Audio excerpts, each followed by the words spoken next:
For professionals who travel a lot, having a lightweight laptop along makes a huge difference. Now, for a long time, the MacBook Air was considered as a great entry point for somebody who was looking for a lightweight laptop. However, even at 1.35 kilograms, it is still not incredibly lightweight.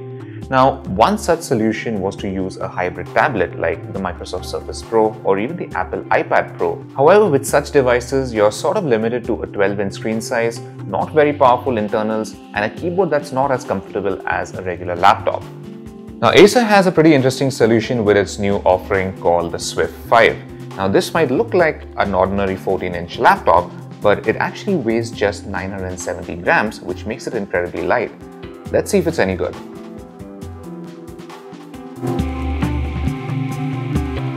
So how has Acer managed to make this so light? Well, one solution would be to use maybe plastic or polycarbonate for the body.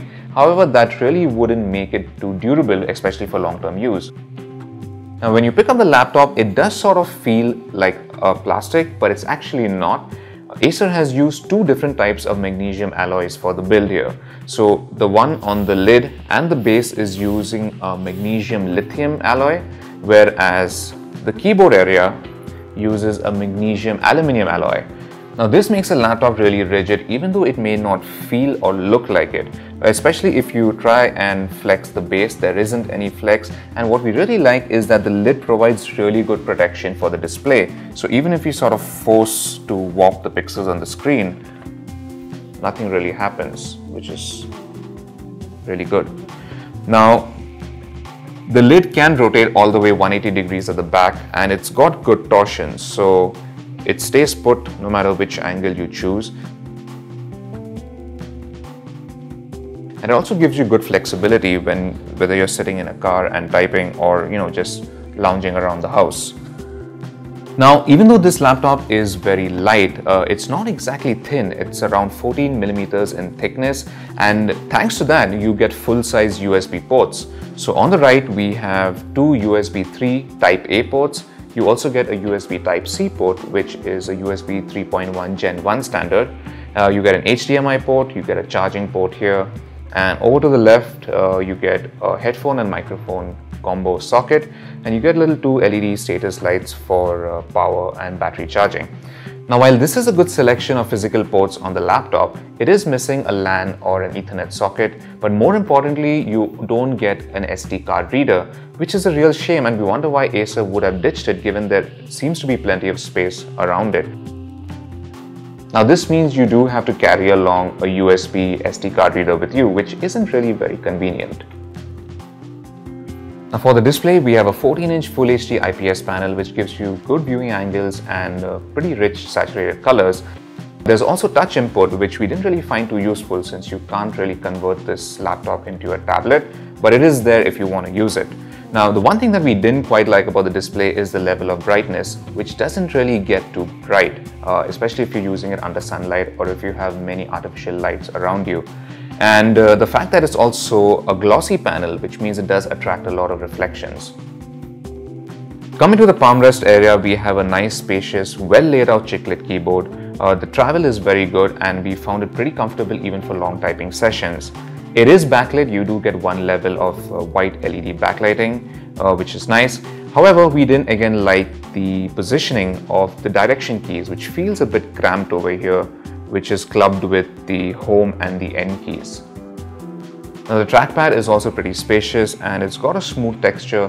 However, the tracking is not very smooth. We found it to be a little fiddly, and some single and double tap responses weren't really registered always properly. You also get a fingerprint reader over here on the right hand side of the palm rest area, which is used for Windows Hello authentication. Now, in India, the Swift 5 is available in two CPU options. You can choose from either an Intel Core i5 or a Core i7 8th generation part.